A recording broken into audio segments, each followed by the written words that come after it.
Pernahkah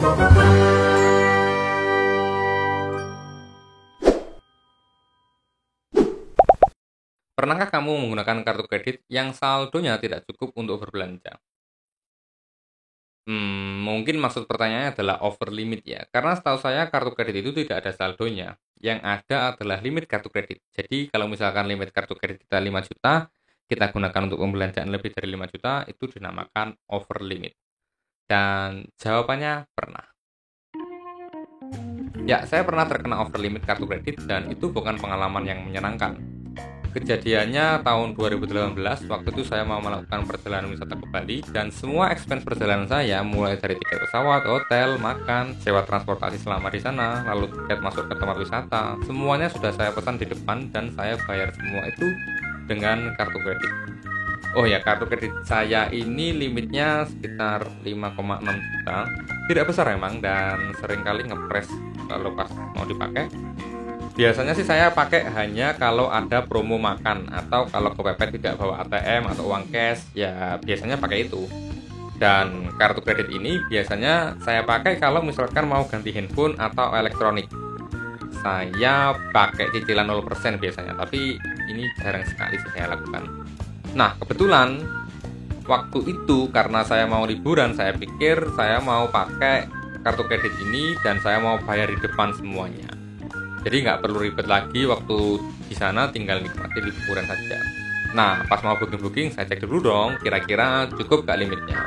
Lalu setelah saya cek, ternyata kemungkinan limitnya nggak cukup karena waktu itu limitnya ternyata dipakai untuk cicilan elektronik selama 6 bulan dan ada tagihan sebesar 2,7. Nah, saya inisiatif untuk bayar dulu supaya limitnya ada lagi. Jadi saya bayar 2,7.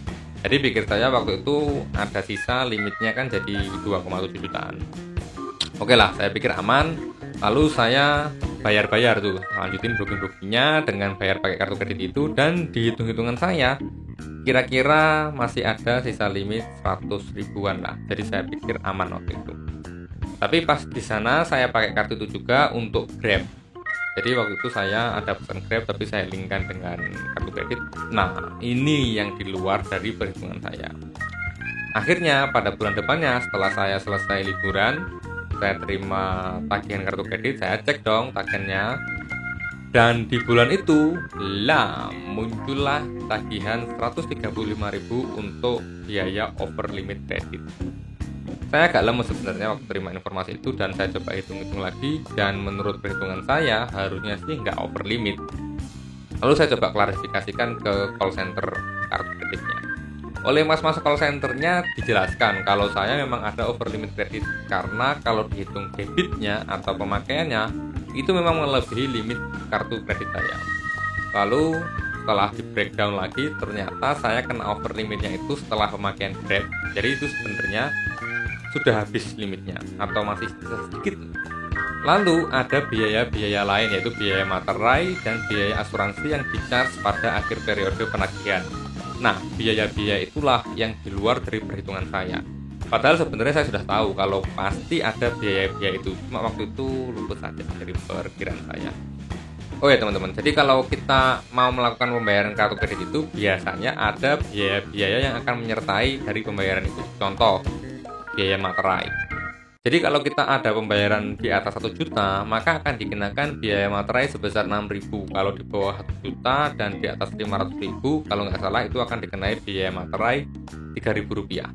Dan ini sudah sesuai dengan aturan yang berlaku ya, memang seperti itu. Jadi kalau misalkan pembayaran di atas 1 juta, itu akan diwajibkan membayar biaya materai sebesar 6.000. Lalu juga ada yang kedua, biaya transfer. Nah, kalau kalian bayar kartu kredit melalui ATM atau internet banking, itu sebenarnya ada dua cara. Kalian bayar melalui menu pembayaran kartu kredit. Kalau ini biasanya sih free charge. Jadi bayar 100 juta ya kita transfernya 1 juta. Tapi nanti akan ada tagihan biaya transfer di kartu kreditnya biasanya itu Rp5.000. Kalau pakai cara ini, masuknya sih nggak real time. Jadi prosesnya itu kalau kita bayar sekarang, masuknya akan 3 hari kerja kemudian. Nah, untuk menghindari keterlambatan karena proses ini, biasanya saya melakukan cara kedua, yaitu melalui transfer bank online atau transfer antar rekening. Nah, kalau ini dia bisa real time, jadi bisa langsung masuk ke kartu kreditnya pada saat itu juga.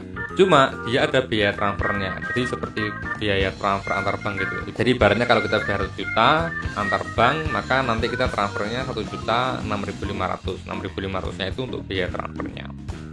Lalu yang ketiga biasanya ada biaya asuransi. Yang ini sih opsional ya biasanya. Ada kayak penawaran khusus gitu dari kartu kreditnya, apakah mau dilengkapi dengan asuransi tambahan atau tidak. Nah, biasanya biaya itu sekian persen dari total tagihannya. Jadi semakin besar nilai tagihan kartu kreditnya, ya akan semakin besar juga biaya asuransinya. Jadi, setelah dikenakan biaya-biaya tersebut, saya jadi over limit. Yang mana biaya over limitnya itu ada kayak semacam penaltinya. Untuk kasus saya ini, saya kenanya 135.000. Ya, lumayan lah. Untuk makan McD mungkin bisa 2 kali. Lalu saya juga masih mau meminta belas kasihan dari si mas-masnya ini dong, karena saya berdalih tidak tahu biaya-biaya itu ya, meskipun saya sudah tahu sebenarnya. Jadi saya meminta toleransi untuk dihilangkan biaya over limitnya. Karena waktu itu saya berpikir harusnya kalau sudah limit ya waktu belanja nggak bisa dipakai dong, atau di warning setidaknya untuk bayarnya. Tapi ini kan tidak. Jadi saya ada sedikit protes untuk pembelaan diri. Nah, jadi teman-teman ada 2 jenis over limit yang saya tahu. Jadi waktu kartu kredit kalian itu over limit, biasanya tidak bisa diproses di mesin edisi kartu kredit atau statusnya nanti itu akan ditolak.